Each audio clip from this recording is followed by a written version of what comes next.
नमस्कार, स्वागत है आप सभी का गणेश एस्ट्रो हेल्प में।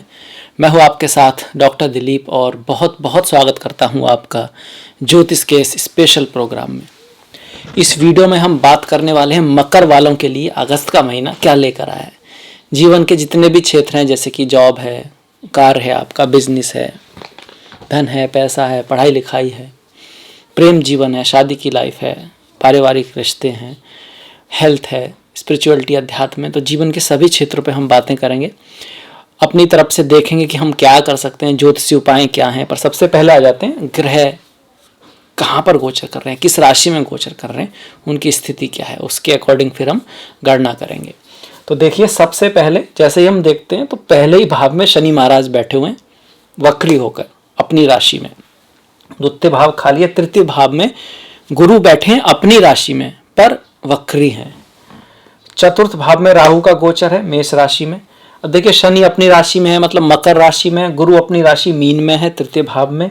राहु चतुर्थ भाव में मेष में है। मंगल जो है पंचम भाव में वृषभ राशि में 10 तारीख से आएंगे, 10 से पहले वो आपके मेष में रहेंगे। इस तरह से छठा भाव खाली है। आप छठा भाव खाली है। सप्तम भाव में चतुर्थ राशि, चौथी राशि कर्क में शुक्र जो है 6 तारीख से आ जाएंगे। और अगर सूर्य की बात करें तो सूर्य जो है 17 तारीख तक सप्तम भाव में रहेंगे कर्क राशि में, और 17 तारीख को फिर सिंह राशि में अष्टम भाव में चले जाएंगे। बुध 20 तारीख तक सिंह राशि में लियो में अष्टम भाव में रहेंगे, और उसके बाद अपनी ही राशि में भाग्य के भाव में नवम भाव में चले जाएंगे। केतु की बात करें तो केतु दसम भाव में तुला राशि में गोचर कर रहे हैं, और एकादश और द्वादश भाव आपका खाली है। तो ये हो गई हमारे ग्रहों की स्थिति। अब आ जाते हैं रिजल्ट के ऊपर। तो सबसे पहले शुरुआत करते हैं जो इस महीने के जो बदलाव आ रहे हैं उसमें क्या चेंजेस आ रहा है। देखिए,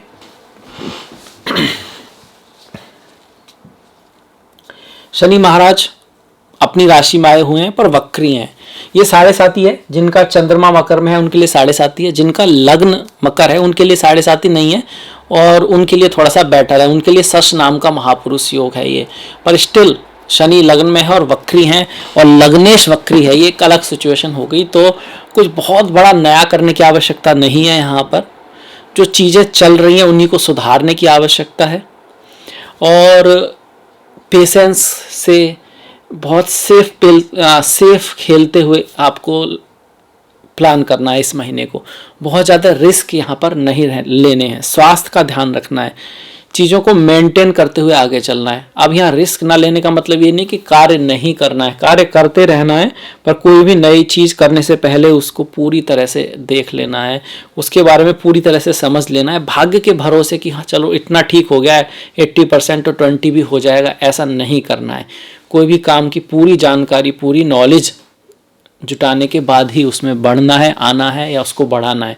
देखिए, कहावत भी है कि एक जो पुण्य है ना, अच्छी चीज़ है, वो सिर्फ नॉलेज है, और जिसको पाप कहते हैं या कह सकते हैं गलत चीज़ है, वो क्या है, आपका अज्ञान है। जहाँ ज्ञान है वहाँ पर अच्छाई, पुण्य, ये सब चीज़ें खुद आ जाती हैं। क्योंकि ज्ञान जो होता है वो प्रकाश की तरह है कि अंधकार तमस वहाँ रुकता नहीं, और जो अज्ञान है वो फिर अंधकार का, तमस का, पाप का कारण बनता है। कहीं ना कहीं अज्ञान जरूर होता है, या अज्ञान आप पर हावी होता है। तो शनि का इस तरह का गोचर है। 7.5 भी कह सकते हैं इसको। जिनका मकर का है तो हनुमान जी की पूजा करना, 7.5 वाली जो रेमेडीज हैं वो आप करनी चाहिए। जैसे शनि किसको दिखाते हैं, आपके गरीब लोगों को दिखाते हैं। तो गरीब लोगों के प्रति आपके मन में अच्छा विचार होने चाहिए, उनकी हेल्प आदि आप कर सकते हो। आपके जो नौकर वगैरह हैं वो भी शनि है, तो उनके साथ अच्छा आपको करना चाहिए। कुछ थोड़ा बहुत उनके लिए जो भी हेल्प आपसे बन पाए वो करनी चाहिए, और उनके साथ कोई भी किसी तरह की मिसअंडरस्टैंडिंग ना हो। उनके साथ उनका जो तनख्वाह वगैरह अगर आप देते हैं बाय चांस, तो उसमें कहीं किसी तरह की कटौती बिना बात ना हो, इस चीज़ का आप ध्यान रखें। माँ काली की पूजा, हनुमान जी की पूजा करते रहें। पीपल का जो पेड़ है वो भी शनि के लिए जोड़ा जाता है, तो पीपल के पेड़ की परिक्रमा करना, पूजा करना, ये आप रेमेडीज आप करेंगे। इसके साथ साथ एडिक्शन से बचना है, नशे से बचना है, आलस से बचना है, गंदगी से बचना है। इसका उल्टा साफ सफाई में एकदम साफ सफाई का ध्यान रखना है। एडिक्शन का उल्टा क्या है, अवेयर रहना है। अवेयर रहना है, निद्रा को छोड़कर, आलस्य को छोड़कर अपने कार्य पे एकदम केंद्रित रहना है, अपने आंख कान नाक सब खुले रख के अपने लक्ष्य की तरफ बढ़ते रहना है। ये शनि आपसे चाहते हैं। ऐसा करेंगे तो फिर जो भी दिक्कत आएगी तो सही, क्योंकि शनि केंद्र में चीजें लेट भी होंगी, पर इन द एंड वो आपको रिजल्ट अच्छा दे के जाएगी। तो शनि का हो गया हमारा। शनि की यहाँ से दृष्टि देखिए तृतीय भाव पर, सप्तम भाव पर, दसम भाव पर है। तृतीय भाव पर दृष्टि है तो भाई बहनों के साथ थोड़ा सा डिफरेंस ऑफ ओपिनियन रह सकता है, यात्राएं आएगी। सप्तम भाव पर अगर शनि है तो मैरिज लाइफ में आपको थोड़ा सा ध्यान रखना है, डिफरेंस ऑफ ओपिनियन बन सकते हैं। हालांकि शुक्र आ रहे हैं तो आकर्षण बढ़ेगा, पर शुक्र भी सप्तम भाव में गोचर बहुत ज़्यादा श्रेष्ठ नहीं माना गया है। यात्रा करते वक्त थोड़ा बहुत नुकसान होने का चांस रहता है, तो यात्रा करते वक्त हमको ध्यान रखना है। शनि की दसम भाव पर दृष्टि है, वहाँ पर केतु भी हैं, राहु तो पड़ ही रहे हैं, तो कार्य के क्षेत्र पर विशेष ध्यान रखना है। बिना बात अपने कार्य को छोड़ना नहीं है, बदलना नहीं है। गणेश जी की पूजा करते रहें, गणेश चतुर्थी का पाठ करते रहें और ध्वजा दान कर सकते हैं इस महीने, बहुत बढ़िया रहेगा आपके लिए। क्योंकि इस महीने दसम भाव पर शनि की भी दृष्टि है, केतु वहाँ पर बैठे हुए हैं, तो हम ये नहीं कह सकते कि बहुत बढ़िया है। पर इतना ध्यान रखिए कि ये क्या है, गोचर है। जन्म पत्री में अगर आपकी बहुत अच्छी दशा महादशा चल रही है तो कोई खास दिक्कत नहीं आएगी, पर जन्म पत्री में अगर नेगेटिव आपका कोई गोचर की दशा महादशा है और गोचर भी पॉजिटिव नहीं है तो फिर दिक्कत हो सकती है। इसके बाद बढ़ते हैं गुरु की तरफ। गुरु तृतीय भाव में अपनी राशि के हैं, तो वैसे तो ये अच्छा योग हो गया, अपनी राशि का कोई भी ग्रह हो। यही बात शनि के मामले में भी है कि शनि अपनी राशि में है। अगर कुंडली में शनि मजबूत हुए तो चीजें ठीक रहेंगी, एफर्ट थोड़ा लगेगा पर सब ठीक रहेगा। पर कुंडली में अगर शनि कमजोर हुए तब फिर दिक्कत रहेगी। सेम गुरु के साथ है। गुरु तृतीय भाव में अपनी राशि है, भाग्य को बढ़ाएंगे, यात्राओं से आपको भाग्य प्रदान करेंगे।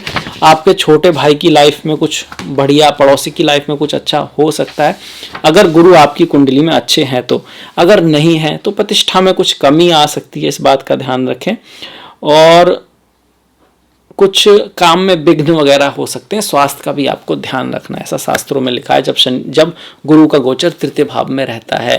पर यह भी लिखा है अगर वो अपनी राशि में है, उच्च की राशि में, तो इतना कुछ डरने वाली बात नहीं है। पर यह नहीं कहेंगे कि बहुत विशेष है। अब ये बात आई यहाँ से कि भाई देखिए शनि का गोचर भी बहुत बढ़िया नहीं है, गुरु का भी नहीं है, तो क्या बात हो गया। लाइफ में तो चलता ही रहता है, कभी थोड़ा टफ महीना होता है, कभी थोड़ा सा बेटर महीना होता है, और हमको उनका सामना करते हुए आगे बढ़ते रहना होता है। और जो भी गोचर लेकर आ रहा है उसको तो हम बदला नहीं जा सकता, तो उसके बारे में चिंता ही क्या करना। बस थोड़ा सा ये कि सेफ मोड में रहना और ज़्यादा बड़ा रिस्क नहीं लेना। जो बदला जा सकता है वो अपना कर्म है, तो क्यों ना उस पर ध्यान दिया जाए। इसके बाद देखिए गुरु की दृष्टियाँ यहाँ से सारी अच्छी हैं, स्थान ठीक नहीं है, दृष्टियां ठीक हैं। सप्तम पर पड़ेगी, नवम पर पड़ेगी और 11वें भाव पर पड़ेगी। सप्तम पे पड़ेगी जहाँ पे शुक्र भी है, तो शादी विवाह करा सकते हैं, रिश्ता आपका ला सकते हैं, किससे मुलाकात भी करा सकते हैं। हाँ, थोड़ा सा अगर आपकी पहले से शादी हो रखी है और शुक्र आ रहे हैं तो थोड़ा स्त्री के साथ या पति के साथ मतभेद होने की संभावना जरूर बनेगी। पर गुरु की नवम भाव पर दृष्टि आपके भाग्य को बढ़ाने वाली है, खास करके 20 तारीख के बाद, क्योंकि 20 तारीख के बाद भाग्येश भी भाग्य में होंगे। तो बुध का गोचर पॉजिटिव आ रहा है, गुरु की दृष्टि पड़ी है और बढ़िया उसको बढ़ा देंगे, तो हायर एजुकेशन के लिए अच्छा है, अब्रॉड एजुकेशन के लिए अच्छा है। पिता से भी आपको कोई लाभ रह सकता है, पिता की लाइफ में कुछ अच्छा हो सकता है 20 तारीख के बाद। और गुरु की जो नवमी दृष्टि है वो एकादश भाव पर आपकी कुछ इच्छा पूर्ति भी करने में सहायता करेगी। तो गुरु की दृष्टियाँ ठीक है, स्थान उतना ग्रेट नहीं कह सकते। ओम नमो नारायण का जाप करें। गुरुवार के दिन जो नारायण का मंदिर है तो वहाँ पर किसी पीली वस्तु का दान करें, चीज़ें ठीक रहेंगी। इसके बाद देखिए राहु चौथे भाव में बैठे हैं, चेंज ऑफ प्लेस हो सकता है, आपको बाहर ले जा सकते हैं। माता दुर्गा की पूजा करते रहें, अपनी मदर के स्वास्थ्य का ध्यान रखें। मदर जैसी जो स्त्रियां हैं आपसे बड़ी हैं उनका सम्मान करते रहें। और राहु अगर चौथे भाव में हो तो मेनली यात्रा करा सकते हैं, तो यात्रा का योग बनेगा, ये राहु दिखा रहे हैं। चौथे भाव में राहु हो तो घर जमीन खरीदते वक्त थोड़ा ध्यान रखना चाहिए, डॉक्यूमेंट्स वगैरह का, वहाँ थोड़ा गड़बड़ हो सकती है। राहु की रेमेडी के लिए एक तो माँ सरस्वती की पूजा, ओम एम महासरस्वती नमः, क्योंकि सरस्वती ज्ञान है, राहु केतु अंधकार को दिखाते हैं। अंधकार मतलब काम, क्रोध, लोभ, मोह, ईर्षा, अहंकार, आलस्य, ये जो सारे गुण हैं जो कहीं ना कहीं जरूरी है। आलस्य भी जरूरी है, आप थक जाओ, आपके अंदर आलस्य ना हो, लगातार ही आप काम करते रहो, कितने दिन काम कर पाओगे आप? ज़्यादा दिन नहीं कर पाओगे। तो आलस्य को ये नहीं कि आलस्य भैया क्यों है, अरे भगवान ने बनाया तो वो भी जरूरी है, पर आलस्य ही आप पे हावी हो जाए, आपको बस नींद ही आती रहे, तो फिर गड़बड़ है। इस तरह से आपको देखना है कि बनाई हुई चीजें तो सारी ठीक हैं, क्रोध भी कहीं ना कहीं जरूरी होता है, तभी प्रकृति में वो है। भय भी जरूरी है, नहीं तो आप तो आग में कूद पड़ो कि मैं किससे डरता नहीं हूं, मेरे अंदर डर ही नहीं है। पर वो नेचुरल है तो जरूरी है, आपके प्रोटेक्शन के लिए जरूरी है, पर वो इतना ज्यादा हो जाए कि आप घर से ना निकलो, कि बाहर तो गाड़ी चल रही है, बाहर तो ये हो रहा है, या लोगों से डरने लगे, तो फिर वो चीज़ नहीं होने देना है। जब तक आपका मन आपके कंट्रोल में है तब तक ठीक है। जब मन का कंट्रोल आप पर हो जाए, मतलब मन मतलब भावों का आपके ऊपर कंट्रोल आ जाए, तो फिर गड़बड़ है। बोलते हैं ना, मन से बड़ा भय रूपी न कोई, पल पल रचता स्वांग निराले, मन के भय का वे में न आ, मन राह भुलाए भ्रम में डाले।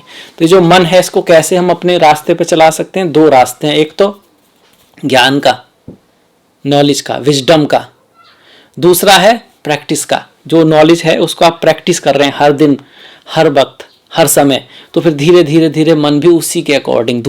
तीसरा सोबत का भी है, क्योंकि सोबत भी एक तरह का ज्ञान ही है। जैसे कोई व्यक्ति है, अगर उसको शराबियों के बीच में छोड़ दो तो कितना चांसेस है कि वो भी शुरू हो जाएगा? बहुत चांस है ना, बहुत चांस है। क्यों? क्योंकि सोबत भी ज्ञान है। तो अच्छी सोबत रखना, अच्छे लोगों से मिलता जुलते रहना, लाइफ में अपना सराउंडिंग बढ़िया रखना, बहुत अंतर है। आप किसी के स्टूडेंट के कमरे में जाओ, आपका पढ़ाई का कमरा है और उसमें एक तरह का एकदम सिस्टमेटिक सब कुछ है, साफ सुथरा, बढ़िया, किताबें लगी हुई हैं, टाइम टेबल रखा हुआ है, आगे पीछे लिखा हुआ है कि भाई तू नहीं करेगा तो तेरा क्या होगा, तेरा लक्ष्य कितना है, तो वो आपको मोटिवेट करेगा या नहीं करेगा? या फिर आप ऐसे रूम में जाए हों कि किताबें कहीं और पड़ी हैं, नेकर उधर पड़ा है, तौलिया उधर पड़ा है, कहीं कुछ लिखा नहीं है, उल्टे सीधे फोटो वाटो लगे हैं, कहाँ पर आपका मन पढ़ाई में ज़्यादा हो पाएगा? तो यही जीवन का भी है, यही कार्य का भी है, बिजनेस का भी है, जॉब का भी, अपना एटमॉस्फेयर भी बना के रखना है। तो वो बहुत जरूरी है। राहु के मामले में मैंने इसलिए कहा क्योंकि राहु मन भटकाते हैं। अब आ जाते हैं मंगल के ऊपर। मंगल 10 तारीख तक तो राहु के साथ रहेंगे। अब ये जो राहु के साथ रहेंगे, वैसे तो मंगल यहाँ पर रोचक नाम का महापुरुष योग बना रहे हैं, जमीन आदि खरीदने के लिए अच्छा होता है मंगल, पर इस बार इतना ज्यादा बढ़िया नहीं कह सकते। सिर्फ अगर आपकी जन्मपत्री में बहुत अच्छे अष्टक वर्गा में मंगल को पॉइंट हो तो बात अलग है, क्योंकि राहु के साथ रहेंगे तो गुस्सा क्रोध बढ़ाएंगे थोड़ा सा, और मैरिज लाइफ में कलह करा सकते हैं, माता के स्वास्थ्य में भी दिक्कत करा सकते हैं। पंचम भाव में जब मंगल आएंगे तो 11वें भाव का स्वामी पंचम में, कुछ स्टॉक मार्केट से आपको लाभ आ सकता है क्योंकि शुक्र भी उसमें रहेंगे, स्पेकुलेटिव गेन आपके बढ़ सकते हैं, पर संतान के साथ थोड़ा सा आपको ध्यान रखना होगा, उनके साथ मतभेद हो सकता है। पढ़ाई लिखाई में एक्स्ट्रा एफर्ट की आवश्यकता पड़ेगी, पराक्रम की आवश्यकता पड़ेगी, डिसिप्लिन की आवश्यकता पड़ेगी, तब जाके रिजल्ट आएगा, ऐसे ही नहीं आएगा। मंगल की यहाँ से दृष्टियां छठे भाव पर रहेंगी, 11वें भाव पर रहेंगी और 12वें भाव पर रहेंगी। तो देखिए छठे भाव, माफ कीजिएगा, मंगल की यहाँ से दृष्टियां अष्टम भाव है ये, 1 2 3 4 5 6 7 8, तो 8वें भाव पर। 8वां भाव स्पिरिचुअलिटी का है, अध्यात्म का है, अकल्ट का है, इन सब चीजों का है। मंगल का क्या है? एक्शन है। मंगल आपका जहाँ मन, एक तरह की इच्छाएं भी हैं, डिजायर है आपकी, तो जहाँ डिजायर होगी उस तरफ का एक्शन कुछ हो सकता है। तो आपका संबंध मन थोड़ा सा स्पिरिचुअलिटी, अध्यात्म, अकल्ट या फिर ऐसी छुपी चीजें जो हम नहीं दिखा, जिनको हम बताना नहीं चाहते, वो कभी कभी सही भी होती हैं और गलत भी हो सकती हैं, इसीलिए अष्टम भाव को थोड़ा सा बढ़िया नहीं मानते हैं। पर दोनों ही तरह की चीजें यहाँ पर होती हैं, वहां पर मंगल की दृष्टि आ रही है तो उस चीज को बढ़ाएगी। एक्सीडेंट वगैरह भी यहीं से देखते हैं, तो जो ड्राइविंग वगैरह है सेफ करना। एकादश भाव पे, अपने भाव पे दृष्टि पड़ रही है तो लाभ रहेगा आपको, आपके बड़े भाई बड़ी बहन की या आपके जो सीनियर्स हैं उनकी लाइफ में कुछ अच्छा ही होने वाला है। 12वें भाव पर भी मित्र की दृष्टि है तो खर्चा वगैरह बढ़ेगा आपका डेफिनेटली, पर आपको यात्राएं वगैरह करा सकता है, फॉरेन लैंड वगैरह मंगल ले जा सकता है। अब मंगल के शास्त्रों में क्या लिखा है? देखिए, शास्त्रों में पंचम भाव पे गोचर करे तो ज्वर मतलब बुखार आ सकता है, पुत्र के कारण चिंता हो सकती है, अपने लोगों से थोड़ा बहुत कलह हो सकती है, इस तरह का कहा गया है मंगल का पंचम में गोचर। इसके बाद सप्तम भाव में शुक्र बैठे हैं। शुक्र अगर सप्तम में हो तो आकर्षण बढ़ता है, लाइफ में कोई आता है तो उस चीज के लिए तो अच्छा है, आपको कोई प्रपोज कर सकता है, आपकी लाइफ में कोई गर्लफ्रेंड बॉयफ्रेंड आ सकते हैं, वो ठीक है। पर जो आपका पहले से रिश्ता चलता आ रहा है तो वहां थोड़ा मनमुटाव आ सकता है, आप थोड़ा मर्यादा का ध्यान रखें। ऐसी स्थिति बन सकती है जिससे कि थोड़ा बहुत डिफेम इस तरह का, या फिर आपका जो पति है, आपकी जो पत्नी है, उनके स्वास्थ्य में दिक्कत आ सकती है। यात्रा व मार्ग में थोड़ा कुछ उतार चढ़ाव, जैसे कहीं जा रहे हो पंचर हो गया या गाड़ी खराब हो गई, या आप जैसे फ्लाइट कैंसिल हो गई, इस तरह की चीज़ें। यात्रा के मामले में थोड़ा सा बहुत बढ़िया नहीं है, बाकी ठीक है, बाकी ठीक है। शुक्र का यहाँ पर गोचर, स्त्रियों का सम्मान करते रहें, कार्य को बढ़ाने वाला, बिजनेस के लिए ठीक है आपका। और इसके बाद सूर्य, सूर्य देखिए पहले तो यहाँ पर ही रहेंगे, फिर यहाँ पर रहेंगे, तो 17 तारीख तक जब सूर्य जो है सप्तम भाव में रहेंगे तो मैरिज लाइफ के लिए और थोड़ा सा ध्यान रखना है। आपका जो स्पाउस है हो सकता है आपकी बात ना माने, वो चाहे कि आप उस तरह से कार्य करें जैसा वो चाहती है या चाहते हैं, तो मान लीजिए बात अगर ठीक है तो उसमें ईगो को बीच में मत लाना है, कि जो सही है वो कर लेना है, ना कि कौन सही है। और वैसे भी कई बार अगर आपका स्पाउस नहीं समझ रहा है, उसको लग रहा है वो सही है, तो उसको कर लेने देना चाहिए। बस थोड़ा समझाएं जब उसका माहौल ठीक हो, मन ठीक हो, ताकि उस बात को समझ पाए, क्योंकि समझ पाएगा तभी कुछ बदलाव आएगा, बिना समझे उसका कोई मतलब नहीं है। तो उस चीज़ से लड़ाई झगड़े को नहीं बढ़ाना है। रहीमन धागा प्रेम का मत तोड़े चटकाए, जोड़े ते फिर ना जोड़े, जुड़े गांठ पड़ जाए। तो प्रेम बहुत इंपॉर्टेंट चीज़ है, रिश्ते बहुत इंपॉर्टेंट चीज़ है, उनको हमको ध्यान से रखना है। तो सूर्य उस मामले में हेल्प नहीं कर रहे हैं। और सूर्य हाँ आपके स्पाउस के लाइफ में कुछ प्रमोशन आदि ला सकते हैं, कुछ फेम आदि ला सकते हैं। इसके बाद सूर्य जब आएंगे आपके अष्टम भाव में, तो आंखों का ख्याल रखना है, आंखों का ख्याल रखना है, पिता गुरु आदि से बना के रखनी है, क्योंकि सूर्य हमारे पिता को, हमारे जो सीनियर्स हैं, गुरुओं को दिखाते हैं। सूर्य अगर अष्टमस होते हैं तो भैया गवर्नमेंट से थोड़ा बहुत टेंशन हो सकता है और आंखों का रोग का चांस बनता है, पर चूंकि अपनी राशि में है तो इतनी खास दिक्कत भी नहीं है, पर हल्का सा ध्यान जरूर रखना चाहिए यहाँ पर। सूर्य नमस्कार करते रहें, सूर्य को जल दें, राम रक्षा स्तोत्र का पाठ करें, भगवान शिव की पूजा भी सूर्य के लिए की जाती है। इसके बाद बुध, देखिए बुध जो है 20 तारीख तक तो खास नहीं है, भाग्य 20 तारीख के बाद बेटर है। 20 तारीख तक आपको एफर्ट ज़्यादा करना पड़ेगा, चीज़ें थोड़ा डिले होंगी और उसके बाद भी उतना रिजल्ट ना आए, पर हाँ भाग्य से कुछ ऐसा धन आ सकता है जो आपने अभी नहीं कमाया, जैसे कि इनहेरिटेंस मिल गया, गिफ्ट मिल गया, या कुछ इस तरह की चीज़, कुछ लॉटरी निकल गई, तो वो हो सकता है, क्योंकि बुध और सूर्य की यहाँ से दृष्टि आपके धन के भाव पर पड़ रही है। पर 20 के बाद फिर भाग्य में आएंगे, कुछ अपॉर्चुनिटी आ सकती है बड़ी आपकी लाइफ में, और वो अपॉर्चुनिटी आपके लिए बहुत भाग्यशाली साबित हो, इसकी पॉसिबिलिटी है, क्योंकि बुध अपनी ही राशि में बैठे हैं, भाग्य के भाव में, बहुत जबरदस्त गोचर है। इसको और बढ़ाने के लिए किन्नर लोगों की सहायता करें। किन्नर कौन है? जो ना मेल है ना फीमेल है। इसी तरह बुध भी ऐसा ग्रह है जो ना मेल है ना फीमेल है, वो। और गणेश जी की पूजा करें, गणेश चतुर्थी का पाठ करें, तो बहुत बढ़िया रहेगा आपके लिए। हरे रंग की चीज़ों को धारण कर सकते हैं, बुधवार के दिन आपके लिए अच्छा है, बढ़िया है। इसके बाद देखिए केतु, केतु दसम भाव में हो तो कार्य के क्षेत्र में लाभ ही कराते हैं। दसम में गोचर राहु केतु का ठीक है।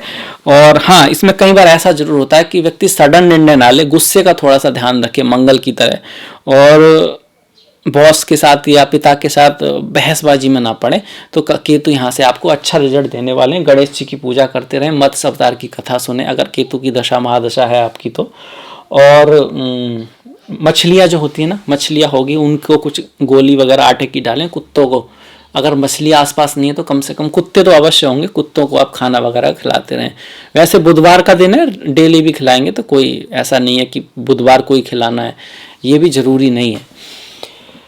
इसके बाद देखिए सारे ग्रह हो गए। अब बढ़ेंगे हम अपने त्योहारों की तरफ। त्योहार देखें तो इस महीने ये देख रहे होंगे आप, ये क्या है? ये शनि यंत्र है, शनि यंत्र है। और जिनकी राशि कुंभ है, मकर है, वो उसको धारण कर सकते हैं। कब करें?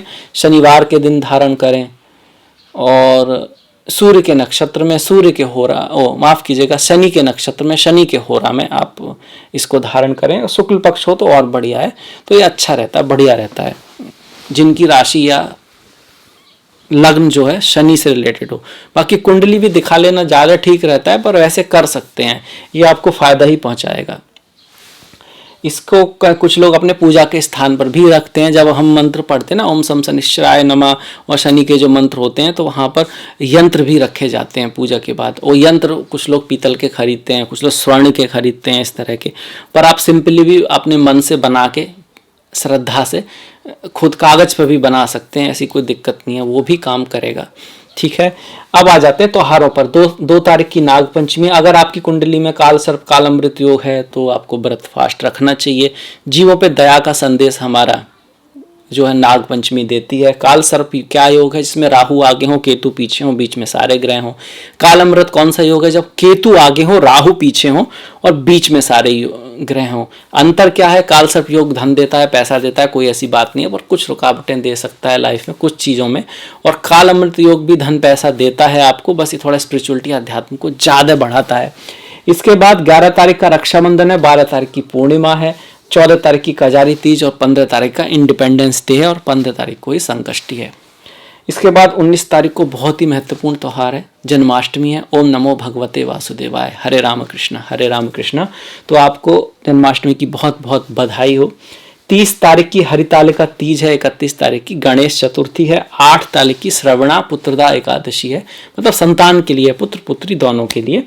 और 23 तारीख को अजय एकादशी है, 9 और 24 तारीख का प्रदोष व्रत है, 25 तारीख की शिवरात्रि है। चिदानंद रूपा शिवोहम, मन बुद्धि अहंकार चित्तानि नाहम, चिदानंद रूपा शिवोहम।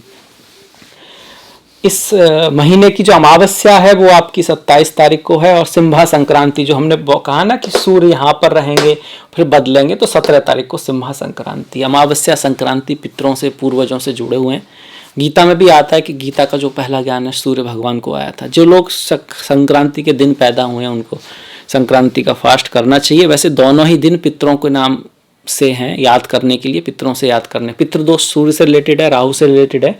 और अगर कुंडली में ऐसा है तो अमावस्या का फास्ट, संक्रांति का फास्ट, इस दिन पितरों के नाम से कुछ पूजा करना, पितृ से रिलेटेड मंत्रों का जाप करना, गीता के 7वें अध्याय को पाठ करना बहुत अच्छा माना गया है। बाय चांस नहीं भी है तो गीता के 7वें अध्याय का पाठ करना, दान पुण्य करना पितरों के नाम से बढ़िया रहता है। इस बहाने थोड़ा सा कुछ दान पुण्य कर भी लेते हैं, नहीं तो अपनी लाइफ में इतने बिजी हो जाते हैं कि हमको समय नहीं मिलता है। और इसी तरह से त्यौहार हमें किसी रेमेडी के साथ साथ बहुत कुछ हमारे इतिहास से जोड़ते हैं, अपनी जानकारी दिलाते हैं कि भाई हम कौन है, कहाँ है। ये जो त्योहारों की जो कहानियाँ हैं, जो स्टोरी हैं, अगर आप उसको पढ़ेंगे तो आपको बहुत कुछ जानने को भी मिलता है। तो ये था मेरी तरफ से मकर राशि के लिए अगस्त के महीने का राशिफल। अगर आपको पसंद आया तो प्लीज़ लाइक कीजिएगा, सब्सक्राइब कीजिएगा, घंटी वाला बटन दबाना मत भूलिएगा। आपका सहयोग बहुत महत्वपूर्ण है, उसको इसी तरह से बना के रखिएगा। डिस्क्रिप्शन में मैंने लिंक दिया इंस्टाग्राम, फेसबुक आदि का, तो प्लीज़ फॉलो, प्लीज़ लाइक। आपसे मुलाकात होगी नेक्स्ट वीडियो में, तब तक के लिए अपना ख्याल रखें, अपनों का ख्याल रखें, सभी का ख्याल रखें। नमस्कार।